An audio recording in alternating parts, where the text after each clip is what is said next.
Oi pessoal, tudo bem com vocês? Como vão? Espero que estejam todos bem. Hoje nós vamos fazer um trabalho diferente, tá? Eu vou tentar mudar um pouco a didática. Nós vamos fazer esse trabalho de apresentação com PowerPoint e eu fazendo a narração, explicando para vocês aí. É uma didática diferente, eu espero que vocês gostem, depois vocês comentem comigo se gostaram, se ficou mais fácil. O objetivo é uma aula que a gente consiga refletir sobre o Brasil, pensar um pouco mais sobre o Brasil, né? E termos um olhar diferente, né? Uma nova perspectiva sobre esse Brasil. Fim do Império e início da República. Então estamos falando do final do século XIX, tá? E início do século XX. É esse período que nós vamos estar falando agora, neste momento. Vamos lá? Então, o Brasil do século XIX. Voltando um pouquinho, né, a gente percebe o seguinte: o Brasil vivia um período já de monarquia, ou seja, nós tínhamos um imperador, teve Dom Pedro I e na sua sucessão Dom Pedro II. O que nos importa nesse momento? Dom Pedro II a partir de 1840 e vai até 1889 no poder, portanto, quase 49 anos no poder, né? E nesse período muitas coisas vão acontecendo. A gente sabe que a Europa estava num período de grandes mudanças, né? Literalmente a Europa estava a todo vapor com a segunda revolução industrial. E é sobre isso que nós vamos falar agora. A todo vapor. Por quê? Com as locomotivas que ajudavam a escoar as mercadorias ou mesmo as pessoas, ligar uma região a outra, aqui no Brasil, começou a entrada do capital estrangeiro. Havia um interesse, principalmente da Inglaterra, em fazer essas ligações de região, esse escoamento de mercadorias ou mesmo de pessoas, para que pudessem favorecer a economia brasileira naquele momento para a exportação para a Europa. Então é o seguinte, a Inglaterra estava de olho realmente no nosso grande produto, que era o café. O café estava no auge no final do século XIX e o Brasil estava com a base toda voltada à economia cafeeira, tá bom? Então nós vamos verificar isso daí. Já nesse momento é importante a gente falar sobre os imigrantes, porque desde 1870 você já sabe que são várias leis com tentativas já de abolir a escravatura no Brasil. Então você tem a lei do ventre livre, você tem a lei sexagenária, enfim, até chegarmos em 1888, onde a Lei Áurea é assinada pela Princesa Isabel. Mas enquanto isso, os imigrantes já vão chegando patrocinados pelo governo. Inclusive as viagens não tinha custo nenhum para as famílias imigrantes, que era incentivada pelo governo brasileiro, para vocês terem uma ideia. Bom, se o Brasil, desde o seu encontro em 1500 com os portugueses, ele começa na exportação do pau-brasil. O pau-brasil foi de 1501, 502 até 1530. Bom, nesse período era o pau-brasil sendo exportado, ok? Passando esse período, você tem o quê? O Brasil colônia. E o Brasil colônia ele começa com o açúcar, com o doce do açúcar. Olha só, o doce do açúcar que soa tão amargo para os povos africanos que vieram para cá escravizados. Isso é muito importante da gente pensar, né? Toda a doçura do açúcar em contraponto com o amargo fel da escravidão, dos povos africanos sendo escravizados aqui no Brasil, tá certo? Isso é muito importante para a gente. E durante o período do açúcar, eles estavam já trabalhando aqui com a mão de obra escravizada, e você vai ter também o café, que vai dar sequência a essa mão de obra escravizada, ok? Aí tá o nosso peazinho parando um pouquinho. Ufa, por um cafezinho, ninguém é de ferro, eu também paro um pouquinho, só que é uma aguinha mesmo, para a gente continuar o nosso bate-papo, certo? É muito importante a gente pensar nas questões das oligarquias. Bom, o café ele vai encontrar um solo fértil, que é a terra roxa, na região de São Paulo até o Rio de Janeiro. É o famoso Vale do Paraíba. Nessa região toda, os grandes cafeicultores, os grandes latifundiários, ou seja, proprietários de grandes terras, eles vão enriquecer, eles vão realmente deter o poder econômico nesse momento. Mas eles não estão contentes com o imperador. Por quê? Porque eles não têm uma voz ativa dentro do império, dentro da política imperial, né? A monarquia não dá espaço para essas oligarquias, o que vai causar muita insatisfação, muito conflito e descontentamento. Essa vai ser a primeira pedrinha no sapato de Dom Pedro II. Por outro lado, você vai ter também a questão militar. Gente, a questão militar é assim: 1864 a 1870 tivemos a Guerra do Paraguai.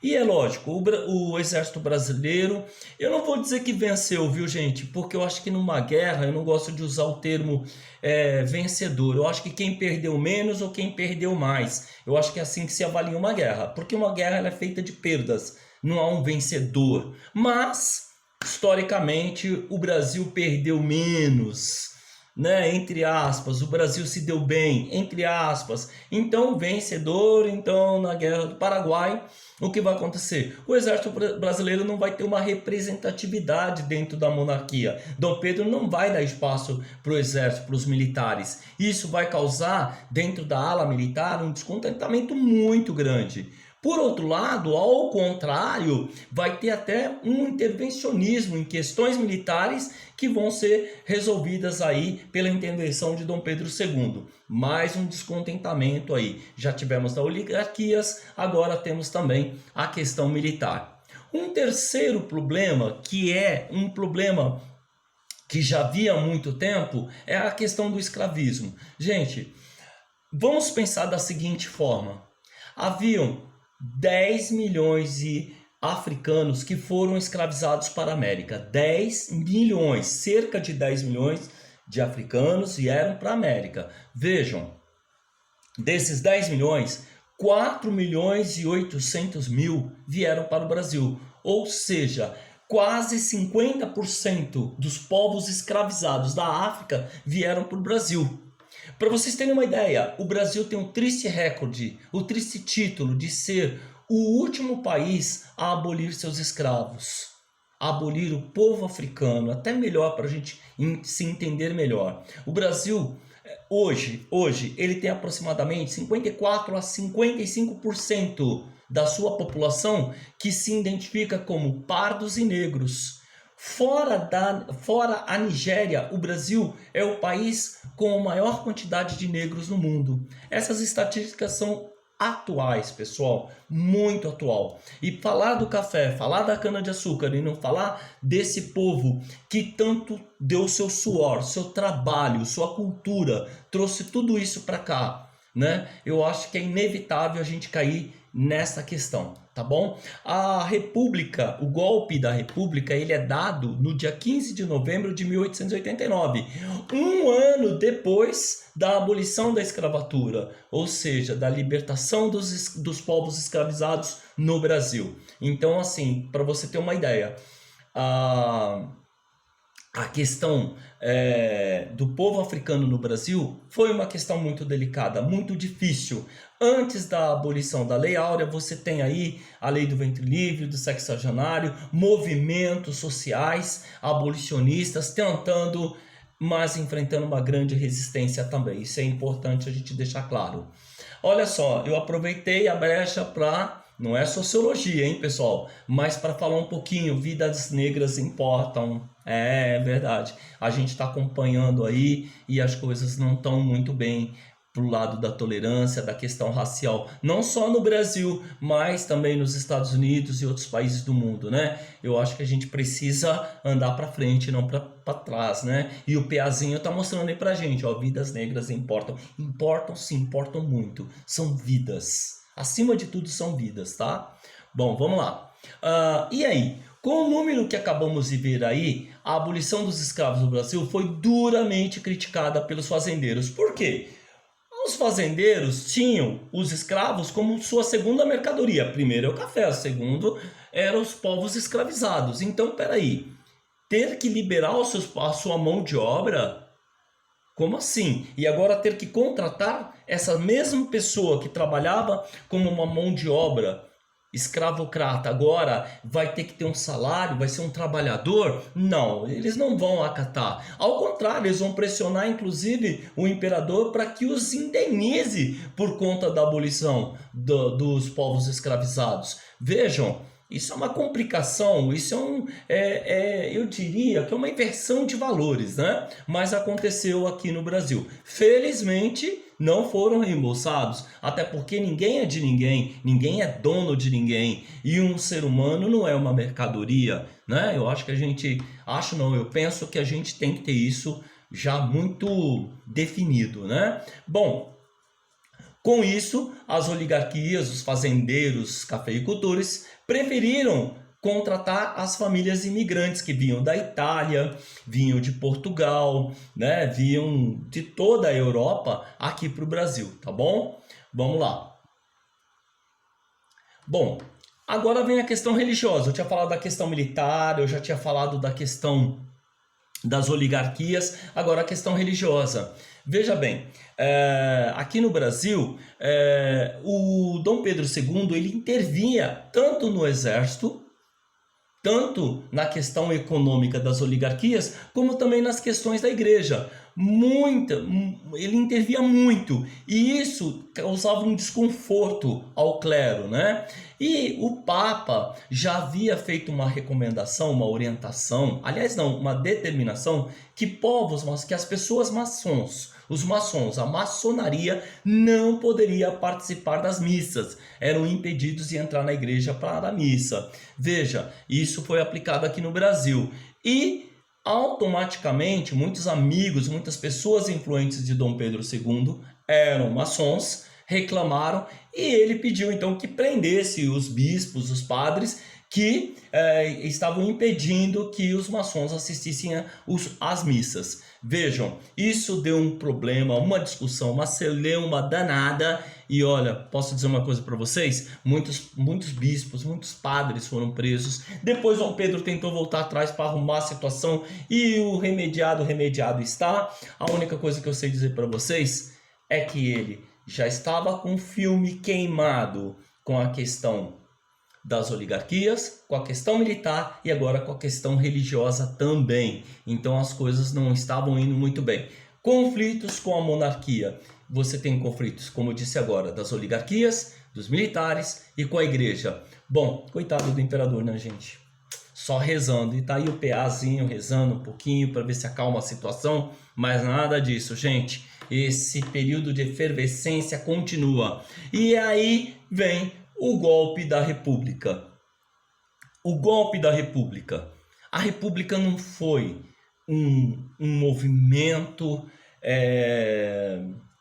que teve um processo, que houve uma consulta do povo, uma consulta dos políticos. Não, simplesmente o exército e as oligarquias, ou seja, os fazendeiros, cafeicultores, decidiram que o imperador estava sendo um empecilho e era hora de tirá-lo.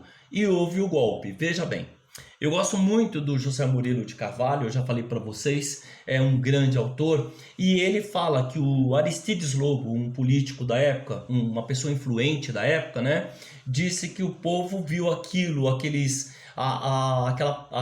militares andando, achando que era uma parada militar. Ele ficou bestializado, abobado, não sabia o que estava acontecendo. O nome do livro é Bestializados, em homenagem a esse episódio. Então José Murilo coloca que o povo assistiu bestializado o golpe da República, né?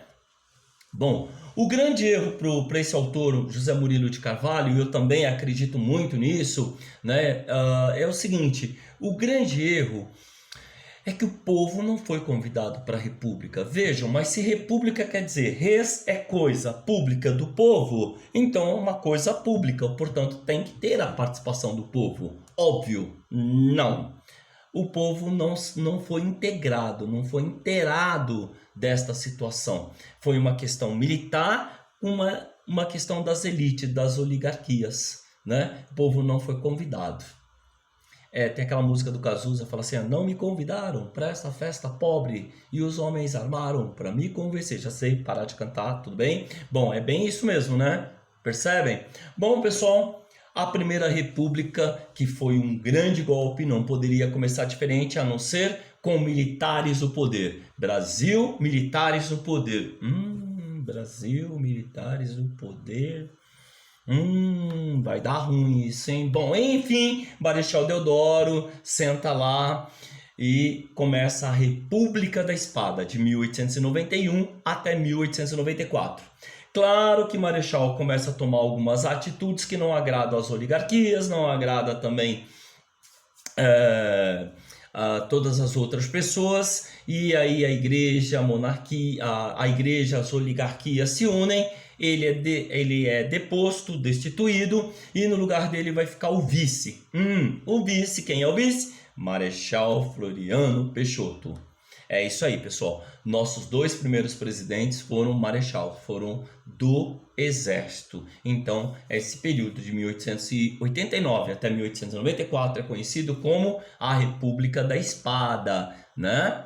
Bom, aí vem sim a República das Oligarquias. A oligarquia agora ela chega e ela decide que são os cafeicultores de São Paulo e Minas, que estão com poder aquisitivo maior, é que vão conseguir, veja bem, pessoal, eles vão conseguir dominar o cenário político. E aí eles vão implantar um rodízio, um revezamento.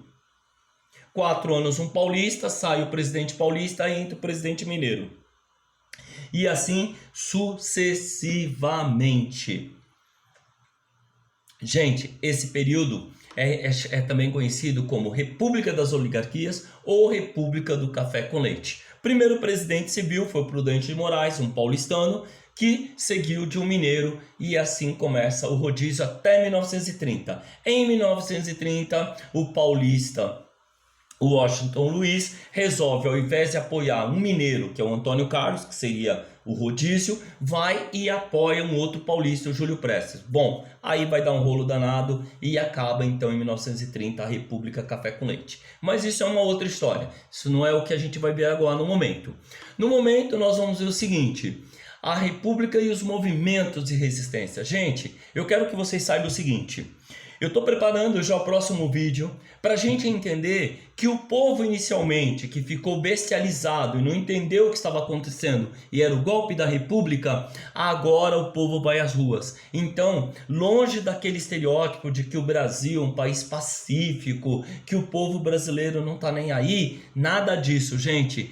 Esta República das Oligarquias, a República Café com Leite, vai ter de enfrentar a Guerra de Canudos, a Guerra do Contestado, a Revolta da Chibata, a Revolta da Vacina. Vai ser um verdadeiro barril de pólvoras. Isso tudo a gente vai acompanhar no nosso próximo vídeo. Vamos entender o quanto o autoritarismo dos políticos brasileiros, né?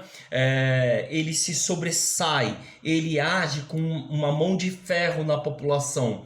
Eu gosto muito de um livro, chama-se Sobre o Autoritarismo Brasileiro, da Lilian Schwartz, e ela expressa muito nesse livro, né? Esse autoritarismo, essa forma com que o governo vai repreender essas pessoas que estão lutando pelos seus direitos, né? Assim vai ser em Canudos, na Guerra do Contestado, na Revolta da Chibata, na da Vacina, porque é uma mão pesada, é uma mão de ferro. Põe a polícia na rua, põe o exército na rua e vai em cima do povo. Povo esse é o povo que paga os seus impostos, que contribui e que faz esse país ser uma nação. Mas isso tudo a gente vai estar conversando nos próximos episódios. A gente vai estar falando sobre isso juntos, tá bom? Por enquanto, fico por aqui. Deixo o meu abraço a todos vocês e o nosso próximo vídeo será sobre os movimentos de resistência dentro da Primeira República. Fiquem com Deus, fiquem em paz. Até mais.